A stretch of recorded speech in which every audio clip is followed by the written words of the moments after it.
Film يكن القتال عن كراهية وبغضاء بين علي وبين معاوية. ولما صار الصلح التحكيم بين علي وبين معاوية، دخل أو قبل أن يدخل في الصلح نفسه، لما كتب الصلح كتب هذا ما عاهد عليه أمير المؤمنين علي بن أبي طالب معاوية بن يوسف، فقال لا تكتب أمير المؤمنين، أنا ما بايعتك على أنك أمير المؤمنين. قال ماذا أكتب؟ قال اكتب علي بن أبي طالب، اكتب اسمك اكتب اسمي.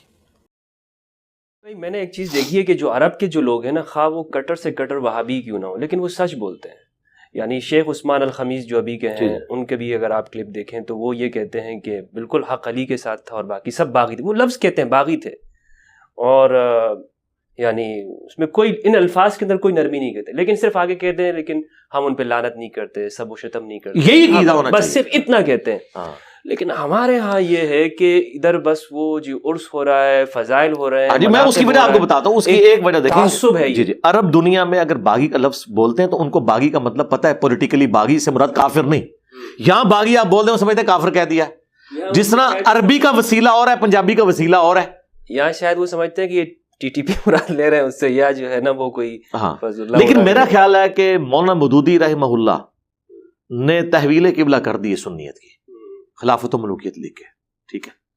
اور اس پر تر رہا ہے کہ جن لوگوں نے تب آزمائی کی نا اس کتاب کا جواب دینے کی، انہوں نے رہی صحیح کسر پوری کر دی. وہ جواب اتنا ناقص لکھا کہ لوگوں کو یقین آ گیا کہ مودودی صاحب کا جواب نہیں، چاہے صلاح الدین یوسف ہو چاہے تقی عثمانی صاحب ہو. ہاں مطلب انہوں نے جواب لکھ کے نا اپنی بے عزتی میں اضافہ کروایا. اگر کوئی تھوڑی بہت کوئی عزت کوئی حسن ظن قائم تھا، اب دیکھیں کتنی کمزور بات وہ اس کتاب میں لکھ رہے ہیں کہ جی سب و شتم کی ایک ہی روایت ہے بخاری میں، حالانکہ اس کا ایک طریق مسلم میں تھا، اس میں لعن اللہ و بالتراب موجود تھا، اور سب کا ترجمہ.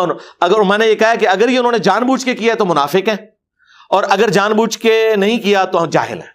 اب یہ فیصلہ کر دیں کہ وہ جہالت میں ہے یا منافقت ہے. اور جاہل سے مراد یعنی وہ میں جو ٹرم یوز کر رہا ہوں جو اس اعتبار سے، ہاں یہ مطلب نہیں ہے کہ وہ مطلب کوئی ان کی علماء کی ڈگری چھن گئی ہے، اس طرح نہیں. مراد ہے کہ نادانی، مجہول.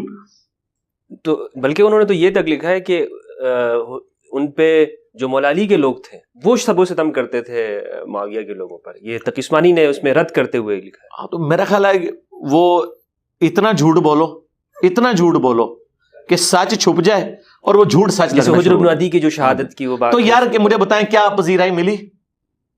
دیکھیں جسٹس غلام کچھ بھی نہیں ملک علی نے اس کی بخی اکھیر دی. ہاں وہ میں نے پڑھی کتاب، کمال کی کتاب ہے. وہ لکھنے کی ضرورت ہی نہیں ہے. مجھے خلافت و ملوکیت کا تعارف ہوا صلاح الدین یوسف کی کتاب. میں جب نیا اہل حدیث کی طرف آیا نا تو مجھے کسی نے کہا یہ خلافت و ملوکیت کا جواب ہے. مجھے پتہ ہی نہیں خلافت و ملوکیت ہوتی کیا ہے، کون سی کتاب ہے. میں نے جب جواب پڑھا نا تو ایک ایمانداری انہوں نے کی کہ مودودی صاحب کا پورا اقتباس نقل کیا اس کتاب سے، پھر اس کا جواب دیا. اب وہ جب جواب نیچے میں پڑھتا تھا اور اوپر وہ اقتباس پڑھتا تھا، میں کہتا تھا یار یہ تو کوئی جاہل پرائمری پاس لکھ رہا ہے جواب، اور یہ تو کوئی پی ایچ ڈی بندہ ہے. میں نے کہا یار یہ کس کی کتاب ہے جس کا جواب دے رہا ہے؟ مجھے تو یہ کتاب پڑھ کے وہ بندہ اسٹرانگ لگ رہا ہے. تو مجھے خلافت و ملوکیت کا تعارف ہوا. میں نے میرے 2-3 دن کے اندر یہ مکمل کر دی تھی کتاب الحمدللہ. اور مودودی صاحب نے بھی یہ کوئی سنی شیعہ کنفلکٹ میں نہیں کتاب لکھی، انہوں نے پولیٹیکل سسٹم آف اسلام پہ کتاب لکھی ہے اور شاہکار ہے. میں کہتا ہوں یہ جو 2 کتابیں ہیں نا، لوگ کہتے ہیں اس صدی میں کہتا ہوں اسلام کی 14 صدیوں میں پولیٹیکل سسٹم آف اسلام پہ الجہاد فی الاسلام اور خلافت و ملوکیت کی کوئی نظیر نہیں دکھا سکتا.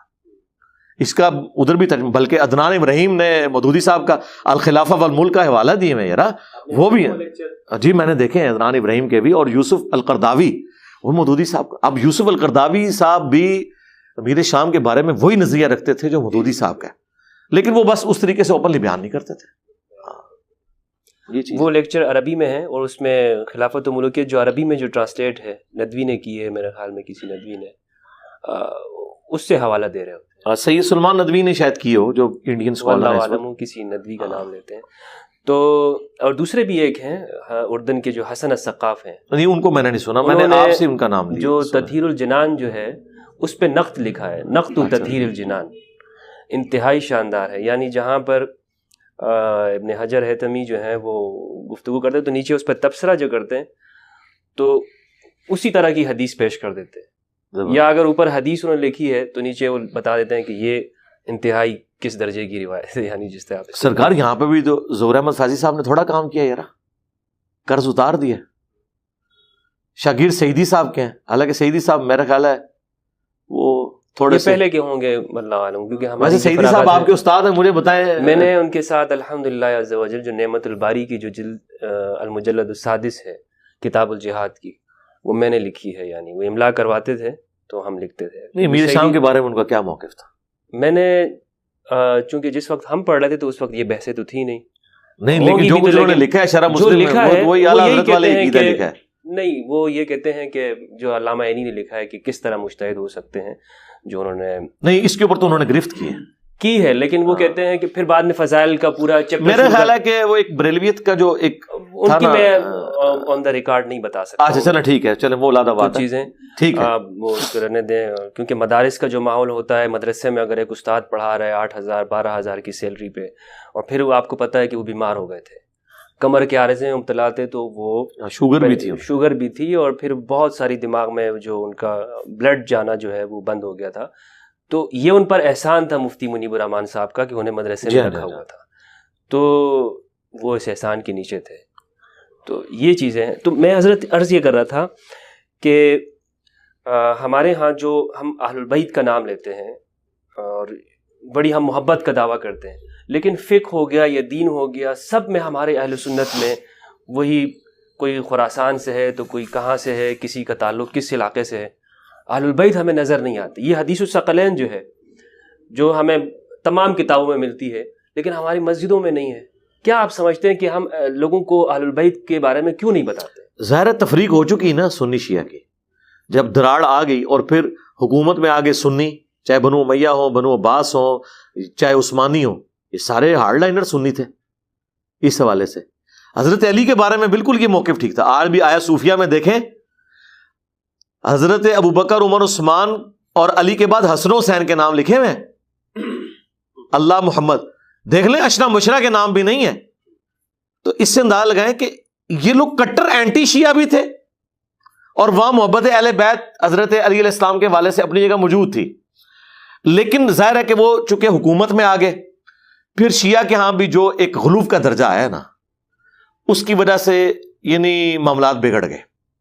جب غلوف کا درجہ آیا ہے تو پھر مسجدیں بھی الگ ہو گئیں، ایک فرقہ بن گیا. اور جب آپ دیکھیں کہ ایک طرف آپ خلفائے راشدین کو احترام دے رہے ہیں، اور آپ تو حضرت علی علیہ السلام کو بھی ان کے بارے میں کوئی نیگیٹو جملہ نہیں بول رہے. یعنی اس تکلیف کا اندازہ آپ آج لگائیں کہ جب کرسچنز ہمارے نبی کے خاکے یا ان کے سپورٹرز بناتے ہیں، ہمیں وہاں بھی نہیں آتا کہ ہم عیسیٰ کے بارے میں کوئی تنقید کریں.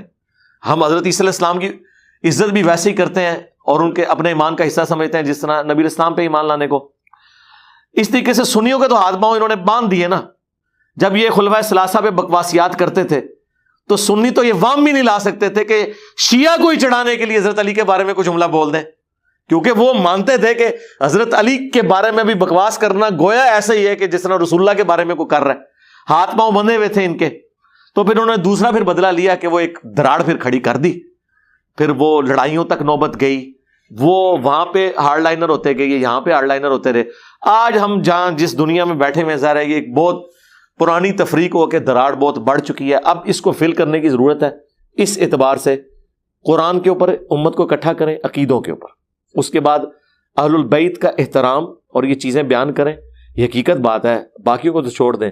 اہل حدیث کے اسکالرس بن کے نکلے، ہم نے ان سے حدیث ثقلین کے بارے میں پوچھا تو وہ سیدھا حاکم میں جا کے گرے، قرآن اور سنت اور مسلم کی 4 حدیثیں انہیں پتہ ہی نہیں. ٹھیک ہے، تو یہ یعنی وہ ایک کلچر جو ڈیولپ ہوا تھا نا. لیکن میں بتاؤں وہ آپ کی بات عرب میں ایسا نہیں ہے. اب شیخ البانی جو ہیں شیعہ کے بارے میں اتنے ہارڈ لائنر ہیں، سخت ہیں شیعہ کے بارے میں، کوئی سنی اتنا سخت نہیں. لیکن دوسری طرف جب اہل بیت کا دفاع آتا ہے تو لگتا ہے یہ کوئی رافضی ہے. یہ ہیں ہاں جی اولو العلم ہیں یہ لوگ، یہ وہ لوگ ہیں. ٹھیک ہے نا. ابن تیمیہ کا بھی کوئی لحاظ نہیں کیا انہوں نے، الحمدللہ.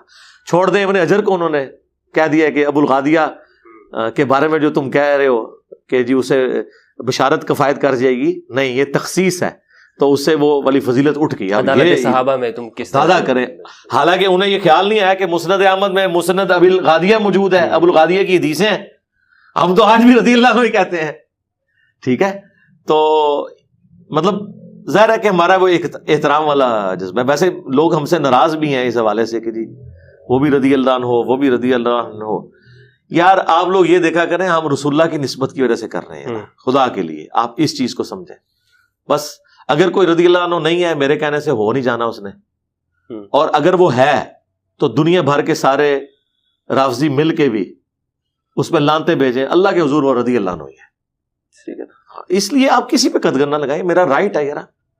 اگر آپ اپنے جاہل بابوں کو رحمہ اللہ کہتے ہیں تو ہم صحابہ کو رحمہ اللہ یا رضی اللہ عنہ کیوں نہ کہیں؟ علیہ السلام بھی کہہ لیں یار، کوئی فرق نہیں پڑتا. دعائیہ کلمات